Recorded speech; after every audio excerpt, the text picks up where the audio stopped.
Saudações, ouvintes e telespectadores da Rádio Cultura Regional. Mediante o portal RC1, estamos iniciando mais um programa, Uma Prosa na Terrinha Querida. E satisfação é o que não falta para a gente. Vejam bem que hoje, nosso convidado é um do escorriguense da Gema, como eu costumo dizer. Nasceu em 21 de julho de 90, na manhã de um sábado, os mais frios da história da cidade aqui, na Santa Casa, pelas mãos do saudoso doutor Reinaldo Ferro. É filho de Adalto da Silva Barros e Raquel Ariana Campos, casado com a empresária Larissa Cristina Souza de Oliveira. Atualmente ele reside em Ribeirão Preto, mas sempre está aqui na Cidade Amizade, capital da poesia e da macadâmia. É formado em Geografia pelo Centro Universitário Baurão de Mauá e iniciou sua carreira no Liceu Albert Sabin, de Ribeirão Preto, em 2007, onde evoluiu de monitor a coordenador do curso de Geografia. Também é autor do material didático desta instituição, a qual é reconhecida por sua excelência e considerada uma das melhores do estado de São Paulo. Faz questão de ressaltar o amor pela sua mulher, a paixão pelo turismo, conhecer lugares novos e culturas diferentes. Atualmente também leciona na Anglo Ribeirão e no curso Objetivo FIUSA, ambos de Ribeirão Preto. É pesquisador na área de educação à distância e ensino de geografia, com publicações internacionais e apresentações em seminários da Unesp. Possui um fascínio por cerveja artesanal, é baixista da banda Zéfiro, mantém um canal no YouTube e uma página no Instagram chamada Virtualidades, sugestivo, em parceria com o professor Danilo, onde discutem atualidades e temas diversos. Então, seja bem-vindo ao programa, receba o carinho de todo o nosso público, Felipe Campos de Barros. Um prazer, Felipe.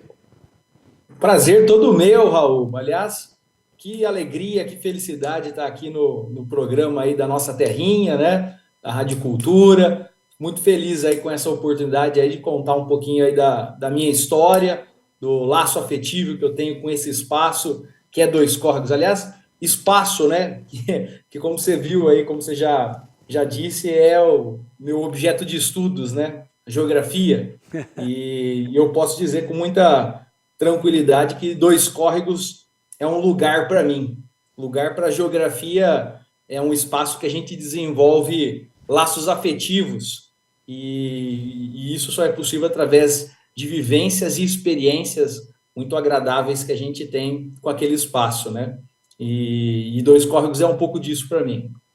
Tá certo. E a gente vê na sua biografia, eu separei umas perguntas, e a gente vê que você nutre um carinho muito especial aqui pela cidade, né? Então, é uma pergunta, claro, e oportuna. A sua relação com a cidade aqui, a gente gostaria de saber. Bom, a relação já começa pelo nascimento, né? Como muito bem você já colocou, né? Sim. E segue por boa parte da minha infância, né? E depois também adolescência. Na verdade, mais ou menos aí com uns 3 anos, vim morar aos arredores de Ribeirão Preto, né?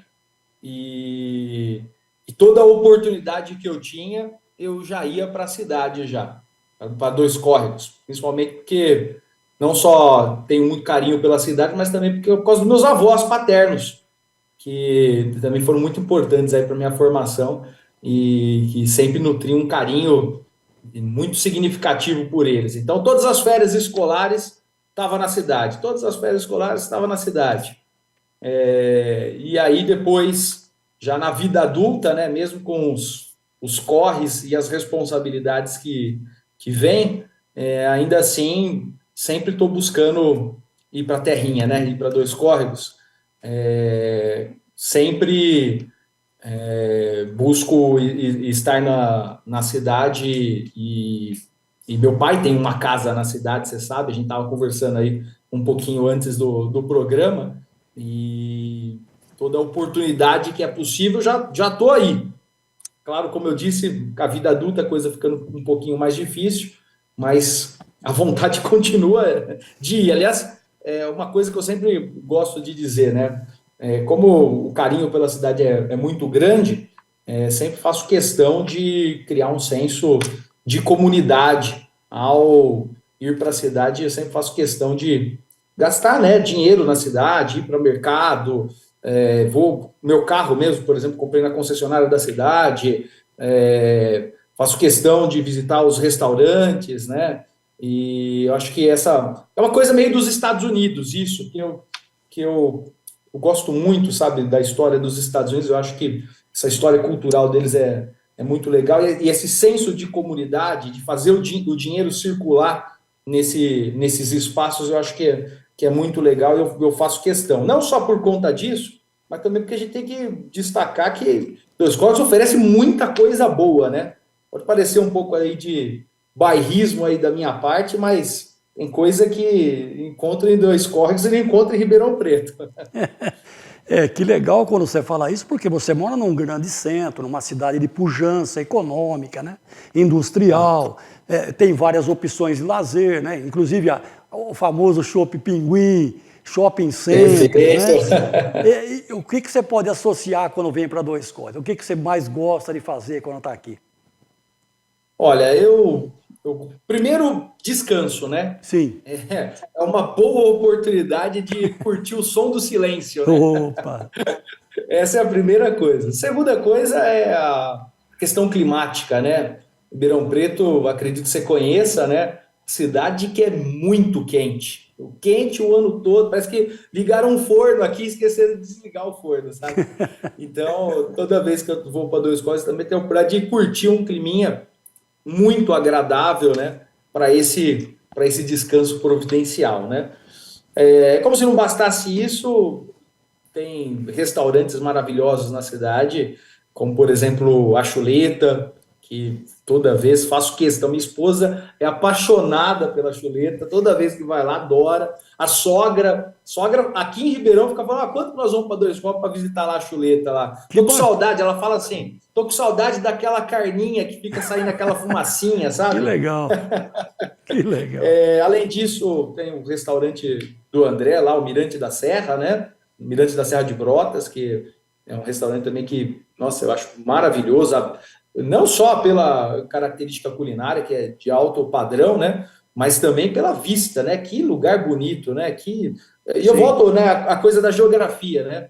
Para a geografia, aquela coisa da paisagem, aquilo que a gente tem a oportunidade de ver, é muito legal, e associar com aquilo que a gente estuda. Por exemplo, aí, né, a partir da paisagem lá do Mirante da Serra de Brotas, dá para ver lá o relevo de cuestas, né, que tanto eu falo em sala de aula, e é incrível, né, isso aí, né? Além disso, tem a cervejaria, né, você foi lendo um pouquinho aí da chamadinha aí do programa, né? Viu que eu tenho um carinho especial pela cerveja artesanal, e Dois Córregos também tem boas cervejarias, hein? Destaco aí para o Limones, né? Destaque aí para a Cervejaria 2, e as duas de altíssima qualidade. E último final de semana, inclusive, eu estive na cidade e fiz questão de trazer só 10 litrinhos lá da cervejaria do Bruno lá. Só isso, só. Muito bom, muito bom. Para suprir aí as 2 próximas semanas. Mas vamos no campo agora da formação, né? Porque é comum você ver os jovens da sua geração optar por medicina, outro vai para o direito e tal. Todas as profissões são dignas, nobres, como é a sua. Mas é uma curiosidade porque eu vejo mais difícil. O que te levou a optar por geografia? Você sabe que toda vez que eu faço algum tipo de reflexão sobre isso, fica sempre muito difícil encontrar uma resposta pronta. Sim. Toda vez eu fico, será que foi por causa daquilo? Será que foi por causa daquilo, sabe? Então, eu acho que é uma coisa meio que multifatorial, né? Vamos dizer assim, né? Eu acho que eu começaria dizendo que eu tive o privilégio de ter excelentes professores, e cada um deles, a seu jeito, me encantou. Sim. E tal como me encanta, começou a me dar vontade de fazer o mesmo, sabe? Então, acho que eu começaria por aí. Depois eu seguiria para uma coisa até mais prática, até, sabe? Eu queria rapidamente fazer uma faculdade, rapidamente ter meu dinheirinho, sabe? E eu pensava que fazer uma licenciatura seria um curso acessível, financeiramente, seria uma coisa que rapidamente já me daria retorno, porque eu sabia que logo que eu entrasse na faculdade eu já poderia estar trabalhando na área, né? Então tem esse fator. E tem uma viagem que eu fiz com a minha família para Campos do Jordão, onde eu conheci um ex-policial, um policial militar, que abandonou a carreira de policial militar justamente para poder seguir a carreira de professor. Olha só. E eu fui perguntando para ele por que ele fez isso e tal, e ele foi me dando respostas assim que foram me agradando bastante. Ele foi demonstrando que é uma carreira muito legal, uma carreira muito gostosa. E então acho que eu fui somando tudo isso e acabei partindo para essa área aí da licenciatura. E a escolha da geografia se dá também por essa paixão pelo turismo, né? Que você também descreveu pela paixão pelo movimento das coisas, né? Então, essa viagem aí foi uma coisa espetacular, especificamente essa de Campos do Jordão, porque ficava muito preso especificamente essa rotina, né, da minha cidade, do meu cotidiano, né, e de repente tive a oportunidade de ver um lugar que antes eu não conhecia, e eu achei aquilo incrível. Aliás, a partir daí comecei a colocar isso como filosofia de vida, tentar conhecer mais lugares, tentar conhecer mais pessoas, tentar conhecer, né, lugares diferentes, culturas diferentes. Eu acho que isso dá uma bagagem legal, e a geografia ajuda muito nesse sentido, né? Dá a oportunidade de entender o lugar que eu estou visitando, entender o processo de construção daquele espaço, né, aquela determinada cultura, e transformar isso também não só numa baita de uma diversão, mas também em bagagem, que eu posso usar também na minha vida profissional, sabe? Com certeza. Então, acho que foi a junção de tudo isso, sabe, Raul?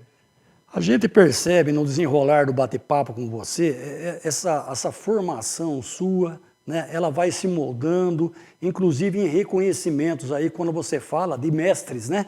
Porque ele pode não ser preponderante na sua profissão, mas ele é inspirador, né? A gente viu em você essa inspiração de quem sabe ministrar uma aula, de quem sabe levar os conhecimentos aí e quem assimila. A gente percebe muito bem em você isso também.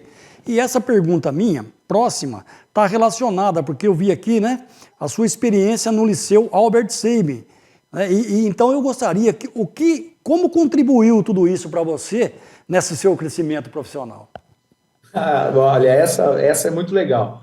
Porque é assim, eu costumo imaginar que existem alguns momentos na nossa vida que funcionam como verdadeiros divisores de água, sabe? E eu vou te falar uma coisa, eu acho que o fato de eu ter ido para o Liceu Albert Sabin foi um desses para a minha vida. Como eu disse para você, eu não queria que meus pais ficassem preocupados em pagar faculdade, nem nada, sabe? E então, logo que eu ingressei na universidade, eu estava buscando algum tipo de mecanismo para poder bancar a faculdade, sabe? E eu descobri que a faculdade tinha um programa para estagiários, entende? Sim. Porque assim, para quem não conhece, aqui em Ribeirão Preto existe o Grupo Barão de Mauá. O Grupo Barão de Mauá é dono não só da faculdade, da Universidade Barão de Mauá, mas de uma série de outros colégios, né? Então, tem o que eles chamam aqui de Barãozinho, Ateneu, tem o Ângulo Ribeirão, tem o Liceu Albert Sabin Médio, Liceu Albert Sabin Ensino Fundamental. Então, o Grupo Barão de Mauá me deu a oportunidade de fazer estágio justamente no Liceu Albert Sabin Ensino Médio, que foi lugar, assim, que me formou mesmo, assim, sabe? A faculdade super importante, claro que sim, mas a minha formação tá lá. Eu gosto de brincar. A minha faculdade acadêmica é o Barão de Mauá, mas a faculdade prática é o Liceu Albert Sabin, porque lá eu encontrei mestres da mais alta categoria que a gente pode imaginar e pessoas incríveis, assim, sabe, Raul? E foi a partir daí que eu dei um up, assim, de conhecimento, de qualidade, de vontade, inclusive, de melhorar, porque quando você está no meio, né, de pessoas tão boas, você está muito embaixo assim, você tem que dar um jeito de dar uma melhorada, né? Sim, sim. E foi isso que começou a acontecer, sabe?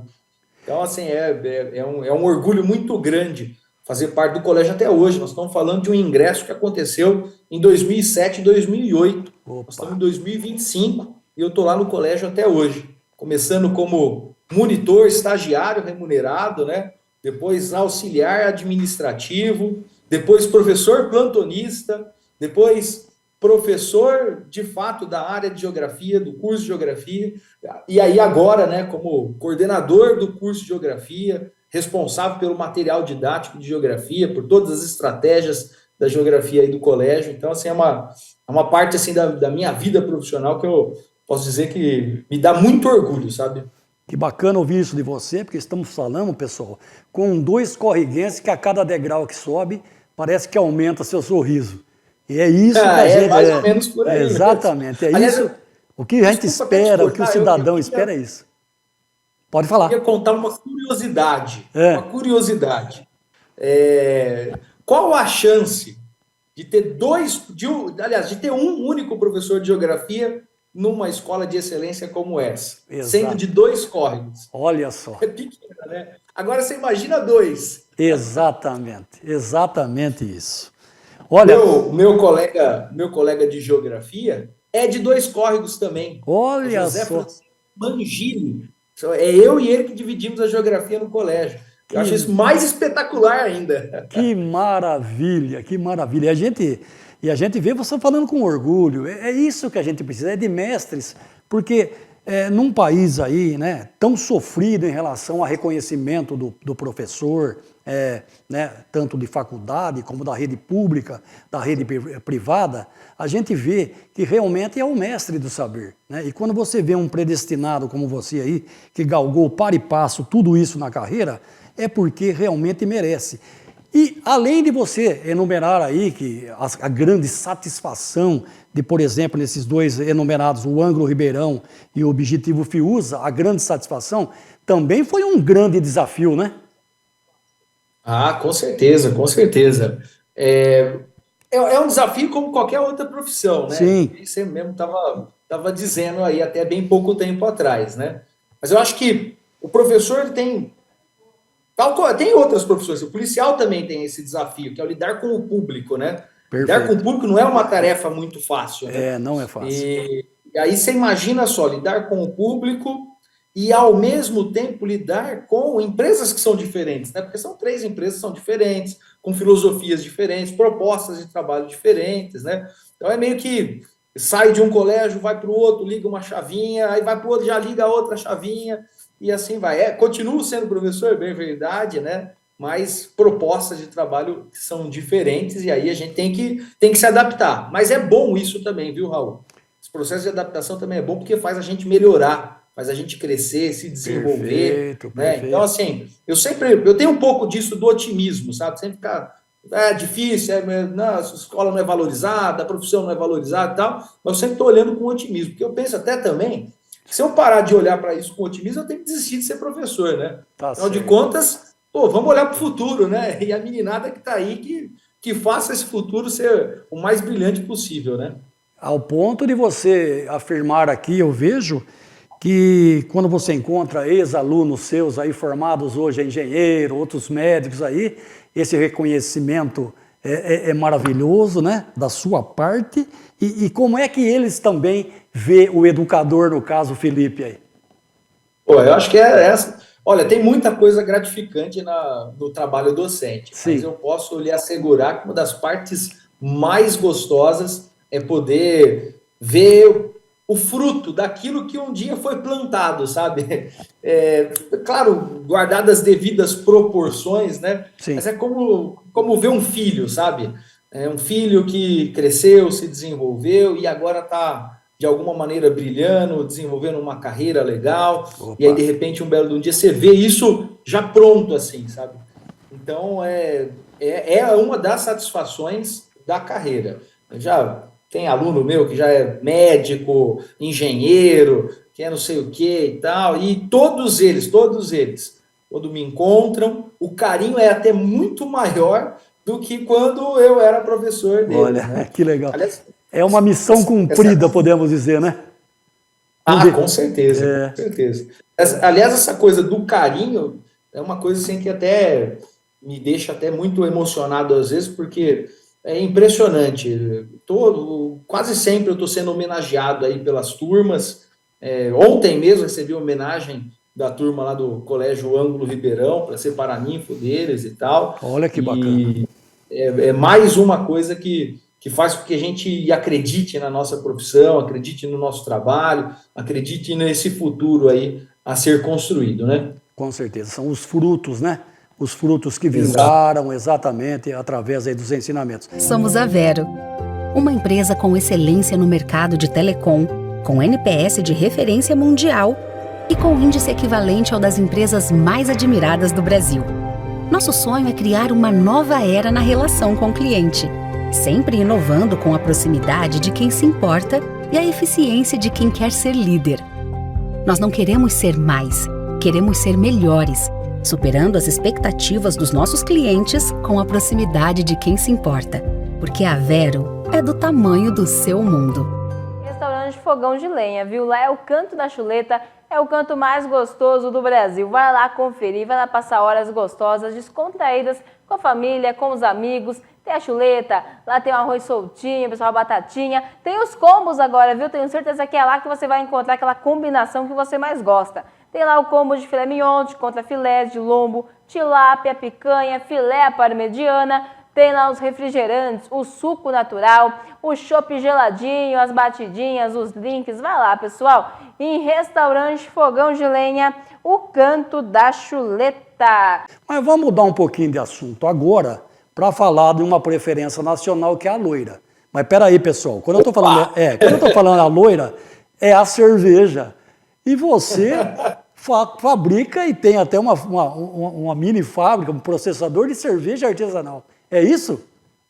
É, mais ou menos por aí, viu? Na verdade, eu sou produtor caseiro, né? Opa! A paixão pela cerveja, ela começou numa viagem também. Ó, de novo, a história da viagem, tá percebendo? Uma viagem que eu fiz e que tive a oportunidade de conhecer e em foco, assim, a produção cervejeira.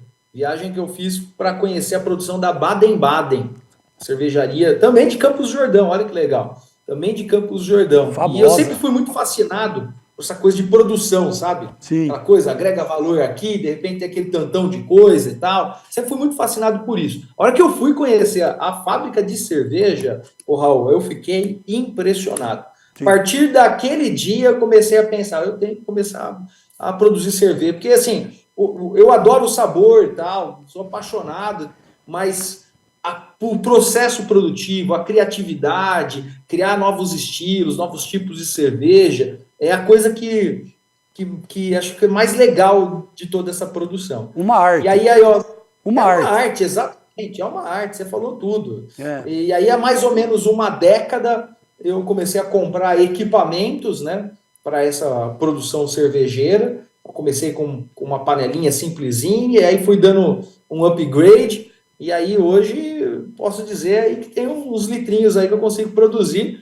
Infelizmente, como o tempo às vezes é escasso, né? Nem sempre, às vezes eu tenho que buscar na cervejaria 2, por exemplo, como eu fiz esse final de semana, mas sempre que possível estou tentando produzir também, porque, como você disse, realmente é uma arte. Isso dá muita satisfação, né? Quando a gente faz uma coisa, ver que a gente que produziu, né? Aquilo partiu da nossa ideia, da nossa cabeça, né? Isso, os padrões que você segue, né? Os padrões que você segue, dado a visita de uma grande cervejaria, que você viu o processo, quer dizer, envolve tudo isso, né? Tudo isso, exatamente. Perfeito. Muito bom, muito legal, adoro. Acho sensacional. E você tem aí alguma receita ou alguma preferência daquelas que você elabora? Olha, preferência eu não tenho muito, não. Assim, acho que qualquer cerveja que colocar na minha frente, estiver bem feita, vai muito bem, sabe? Mas com relação à produção, sim, eu acho meio difícil escolher uma, porque eu gosto muito de ficar inventando moda, para brincar entre nós aqui, sabe? Eu gosto de ficar... hoje eu vou tentar fazer uma cerveja de cereja, que foi uma que eu fiz aí umas 3 semanas. Vamos ver o que vai virar isso daí, sabe? Então eu fico tentando inventar receita. No nos últimos meses, eu estou mais dedicado a estudar um tipo de cerveja que se chama sour, que é uma cerveja mais azeda e que vai muito bem com frutas das mais diversas, né? Opa! Mas é o momento. Daqui a pouco eu já estou partindo para outro tipo de cerveja, depois vou para outra. Assim, repetir, eu não sou muito de repetir. Agora veja bem, fruto da terrinha querida. Aqui, a capital nacional da macadâmia. Tá faltando uma de macadâmia, ou já fez? Não, pera lá, já fiz. Já fiz. Opa! Fiz uma. Inclusive, a ideia inicial é que não deu tempo, mas a ideia inicial era apresentar essa cerveja na festa da macadâmia, você acredita? Opa, que agora, tá recente. Exatamente, pois é. Opa. A ideia era essa. Só que, infelizmente, a cerveja ela tem etapas de produção que às vezes vão para além do tempo, né? E aí não deu para apresentar, mas deu para beber. E ficou boa, mas dá para melhorar, viu, Raul? Ficou boa, mas dá para melhorar, que eu queria que o protagonista da cerveja fosse, de fato, a macadâmia, mas eu não consegui ainda, mas mais para frente eu vou tentar novamente e vou tentar dar um reforço nessa macadâmia aí. E aqui também é verdade que você pegou daqui, você fez questão, uma muda de uvaia, plantou aí, é isso. E vai também tentar uma produção de uma cerveja de uvaia. Pois é. E olha o nível, tá vendo? O nível das loucuras que a gente quer fazer com cerveja, fazer tudo de cerveja. Isso, é. A história dessa uvaia aí, acho que ela é muito legal, porque ela veio de Dois Córregos. Uvaia, para quem não conhece, aí é uma fruta típica do Cerrado, né? Eu gosto de brincar que ela deve ser uma espécie de prima aí da acerola, uma frutinha cítrica, que tem um aroma muito agradável. Muito mesmo. E ela é bem azedinha, né? Você conhece, Raul, Conheço. a uvaia? Conheço a uvaia.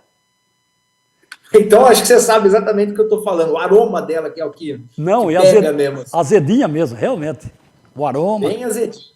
Exatamente. E aí, meu pai ele mesmo plantou uma uvaia em Dois Córregos, virou a mudinha atingiu um determinado tamanho e falou: você não quer levar para você? Eu falei: pai, não tem lugar para plantar a casa aqui, só tem um pedacinho de terra e tal. Não, mas tenta lá, planta lá. Cara, eu trouxe a uvaia, ela tá enorme. E esse ano, especificamente, deu um tanto de fruto, cara, que assim, é de se impressionar. E aí, o que eu tô fazendo? Eu tô recolhendo. Uvaia, você sabe, né? Você tira do pé, ela já estraga, né? Impressionante, né? Ela é processo muito rápido. Então, já tô tirando do pé, já coloco numa sacolinha, já tô jogando lá no freezer, porque logo, logo vou tentar fazer uma cerveja de uvaia. Não sei exatamente que estilo que vai ser, mas tô pensando aqui uma sour, uma Berliner Weissen, alguma coisa assim. Muito bom. E eclético, como estamos vendo aí o Felipe, né? Conhecedor da geografia dos campos, lá plantou também a sua uvaia e cultiva. E acho que para a uvaia crescer bem como cresceu aí, ele também parte para o rock and roll, cara. Olha que bacana aqui.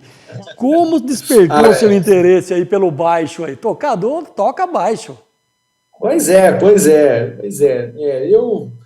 Cara, essa é uma outra pergunta também, que toda vez que eu faço uma reflexão, eu fico pensando, mas onde que surgiu essa ideia? Onde surgiu? Se envolver e tal. Então, eu começaria, né, dizendo que provavelmente isso veio, né, do convívio com os meus pais, né? Todos os dois sempre gostaram muito do rock nacional, né? Então, à medida que eu ia crescendo, ia escutando rock nacional, né? Eles até contam uma historinha, quando eu era bem pequenininho, né? Eu cantava aquela música do Engenheiros do Havaí.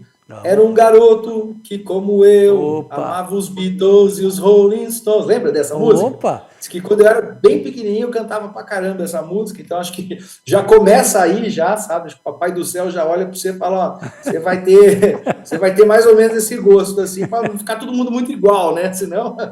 E aí fui crescendo, né? Adolescência e tal, convivência com os amigos. Dado um dia, um amigo me entrega um DVD de uma das bandas que depois viria a ser a que eu mais gosto até hoje, que é o U2, né? Sim. E aí era um DVD que tinha um monte de clipe do U2, e aí, puxa, aí eu comecei a olhar aquela estética, o jeito de tocar e tal, a apresentação de cada um dos integrantes, Aí explodiu a paixão. Aí eu comecei a falar, não, eu tenho que fazer parte de uma banda, eu quero aprender a tocar, quero aprender a tocar, quero aprender a tocar. E aí, felizmente, minha mãe reservou um dinheirinho aí, numa determinada época aí, pagou umas aulinhas aí, na época de guitarra, não era nem de baixo, sabe? Olha só. E aí eu aprendi mais ou menos aí um pouquinho e depois comecei a estudar por conta, comecei a querer fazer parte das bandas aí do pessoal e de repente só tinha vaga para baixista, sabe? Aí eu falei, deixa eu aprender baixo. E aí me apaixonei pelo baixo e isso é também uma outra paixão que tenho o prazer de nutrir até hoje e até fazer alguns eventos aí com minha banda aqui de Ribeirão Preto. E essa banda, que é o da qual você vai falar agora, a Banda Zéfiro. Exatamente, a banda Zéfiro. Como são as apresentações dessa banda? Como se dá a dinâmica aí? Pois é, a gente parte aí de... A ideia principal é fazer uma homenagem, né? Às principais bandas de rock aí, tanto do Brasil como internacional. Então, dentro do nosso repertório, a gente toca música do Ira, a gente toca música do Capital Inicial, Charlie Brown Jr., toca música do Detonautas, né? Então, rock nacional e também rock internacional, o próprio U2 que havia comentado, né? Metallica, Red Hot Chili Peppers e por aí vai. E a gente está tendo a felicidade aí de se apresentar em eventos assim muito legais aqui em Ribeirão, que inclusive, olha só, Raul, misturam cerveja e rock and roll. Será que eu tô num ambiente feliz ou não, cara? Aí é satisfação 100%, né? Viu? Mas não só na responsabilidade das apresentações, o cuidado com tudo ali e tal. Teve algum momento engraçado da banda também, não teve? Que você pode contar? Sempre tem, né? Qualquer coisa que a gente predispõe a fazer ao vivo, sempre sai alguma coisa. Você sabe disso, né? Você está fazendo aqui agora e tal. Você sabe que a gente, às vezes, tropeça e tenta corrigir ali e tal, né? Recentemente, por exemplo, estava fazendo uma apresentação no Shopping Iguatemi, aqui de Ribeirão Preto, e aí eles fazem torres, né, de amplificadores, né, para o público poder escutar a música e tudo mais, e bateu um vento muito forte, e os amplificadores foram todos pro chão, e cara, ficou, não estou exagerando nenhum, nada, os 2 dedos do amplificador não caem em cima de mim, cara. Meu Deus. Impressionante, cara. Aquele dia lá, eu falei, nasci de novo, que aquilo lá ia dar problema, cara. Não, viu? Lá ia ser... Depois que se tornou engraçado, na hora foi trágico, né? Na hora foi... Nossa, olha só. Depois ainda teve alguém até que brincou dizendo que aquilo lá fazia parte de efeito da banda e tal. Que a gente seguiu tocando, né? Que nem, eu separei também aqui, eu achei muito importante. Achei muito legal aqui. Como surgiu a ideia de criar o canal no Instagram e a página com o professor Danilo? Como foi isso? Isso aí também puxa, isso aí também é outra coisa também que me enche de muito orgulho, sabe? Para quem não sabe, então, vocês estão nos assistindo aí, eu tenho uma página no Instagram, junto com o professor Danilo, que se chama Virtualidades. Né? E é um nome sugestivo, que nem você mesmo falou, né, Raul? Sim.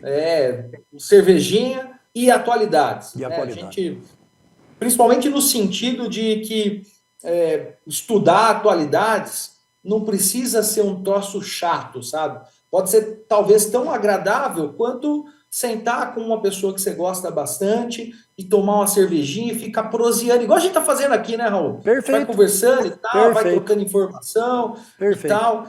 E a gente partiu dessa ideia, sobretudo na época da pandemia, sabe? Na época da pandemia, eu e o professor Danilo, a gente ficou afastado dos alunos, né? E você já percebeu aí a paixão que a gente tem pela nossa profissão. A gente acreditou que talvez esse fosse um caminho para se aproximar deles nessa época de pandemia. Sim. E a coisa começou a ganhar cada vez mais resultado,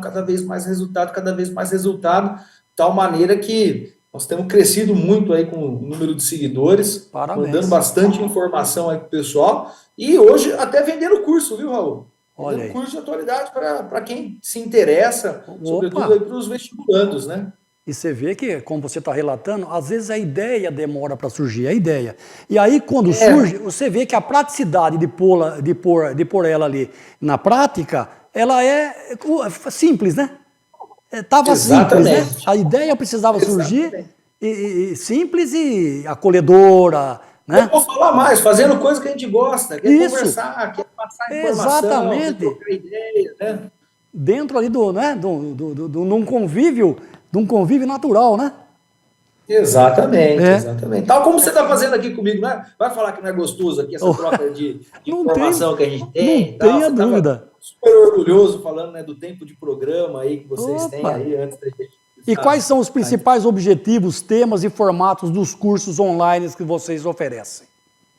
Bom, como eu disse, a proposta é atender público, sobretudo de vestibular, né? Que está buscando as universidades públicas aí do nosso país, e a gente sabe que nos últimos anos aí tem se intensificado, né, as discussões de atualidades, né, nesses vestibulares, e não existe, né, Raul, nenhum curso nas escolas que trabalhe exatamente a atualidade. Não existe um material didático, pelo menos eu não conheço, né, que trabalhe atualidades. Então, a ideia vem mais ou menos nessa, ó, nós temos um produto que é um curso de atualidades, é um curso rápido, onde a gente visa abordar situações que a gente vê na TV, né, no cotidiano, né? Quantas vezes você já não ligou a TV, você já não viu, né, o âncora lá do telejornal falando sobre a questão de Gaza e Israel, falando sobre a guerra lá na Ucrânia, falando sobre a crise da Venezuela, e de repente a gente pega esse recorte e transforma isso numa aula, transforma isso em conhecimento e vende essa aula online aí para a molecada a um preço super acessível, viu, Raul? O negócio é mais para pagar mesmo assim os equipamentos que a gente tem que comprar para poder fazer todas as coisas e tal. É um negócio super acessível, porque a ideia mesmo é democratizar mesmo esse tipo de assunto, sabe? E a sua visão no contexto educacional hoje, essa visão englobada e tal, como você sente que está? A visão educacional que eu tenho é a seguinte, infelizmente o valor que se dá à escola e ao profissional da educação está abaixo do que a gente espera, mas eu destaco novamente o meu otimismo, a minha crença, né, na construção de uma sociedade melhor, cada vez mais desenvolvida, né? Acho que, de fato, a gente tem que olhar para as nações que deram certo e tentar copiar mesmo na cara dura as coisas que deram certo. A gente tem, por exemplo, o caso da Coreia do Sul. Coreia do Sul, até bem pouco tempo atrás, país subdesenvolvido, sofreu aí com guerras, foi ocupado pelos japoneses, foi dividido lá no contexto da Guerra Fria, fez uma verdadeira revolução aonde? Na área da educação. Hoje exporta tecnologia para o mundo inteiro, é uma potência. Uma potência não só nesse sentido econômico, mas até cultural, né? Quantos jovens não consomem, né, a cultura sul-coreana? Esse catálogo da Netflix hoje cheio de novelinha sul-coreana, né? Hoje tem filme sul-coreano que ganhou premiação no Oscar, né? Então, acho que essa é uma lição importante para a gente, é assim que eu vejo. Acho que quanto mais a gente valorizar a educação, a construção nossa como ser humano, mais a gente tem chance de atingir e elevar os nossos degraus aí de desenvolvimento, né? Olha, depois desse bate-papo, eu não poderia esperar a melhor resposta de você. Realmente é isso, é se inspirar naquilo que é bom, né? Naquilo que dá certo e, como a gente vê em você, acreditar, né? É o principal, acreditar, né? Acreditar. Só resmungando não adianta nada, né, Raul? Exatamente. Só resmungando e não fazer nada também não adianta nada, né? Tá Tem que tentar fazer a nossa parte, né? Felipe, reforçando para nós aí, então, a sua página, o seu trabalho, para que todos possam contactá-lo aí.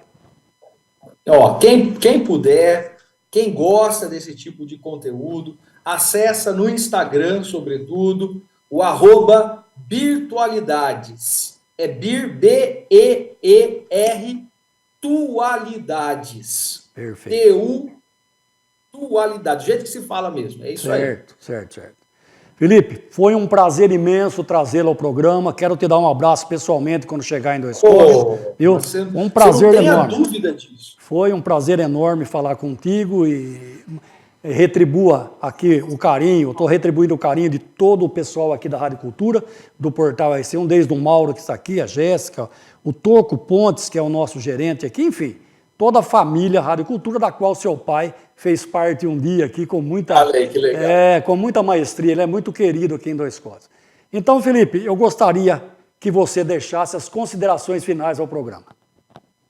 Com certeza. Primeiro, agradecer também a oportunidade, né, de trazer um pouquinho aí da minha vida, de poder manifestar tão abertamente, de maneira tão feliz, o meu carinho, o meu amor pela nossa terrinha, pela nossa querida Dois Córregos, né?